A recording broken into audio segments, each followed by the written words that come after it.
আপনি হতে পারেন একজন ভালো কন্টেন্ট ক্রিয়েটর যদি আপনার মাঝে থাকে এই 5টি স্কিল, যে স্কিল দ্বারা আপনি হতে পারেন একজন ভালো কন্টেন্ট ক্রিয়েটর।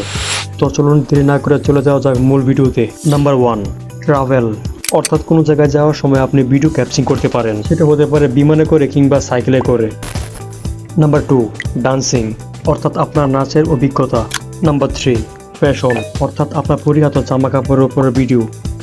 নাম্বার 4, ফিটনেস, অর্থাৎ আপনার শরীরের গঠন নিয়ে ভিডিও, সাথে খাওয়া দাওয়াটাও যুক্ত করতে পারেন। লাস্ট নাম্বার 5, লিপ সিঙ্গিং, মানে আপনি আপনার কণ্ঠে গান গিয়ে কন্টেন্ট তৈরি করতে পারেন।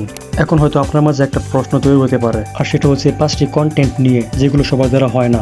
আসলে আমি ভিডিওর প্রথমে বলেছিলাম স্কিলের ব্যাপারে, আর যে 5টি স্কিলের কথা বলেছি সেই স্কিল হয়তো সবার দ্বারা হবে না। এখানে আমি লিপ সিঙ্গিং এর কথা বলেছিলাম, যেটা হয়তো সবাই পারে না।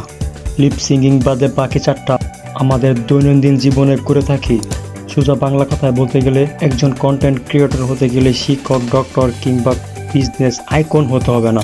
মানে আপনি আপনার দৈনন্দিন জীবনে যা করে থাকেন সেটার উপর ভিত্তি করে ভিডিও করতে পারেন। আপনারা অনেকেই হয়তো লক্ষ্য করেছেন বাকি কন্টেন্ট ক্রিয়েটররা নিজেদের ভিডিও করে ছাড়ে,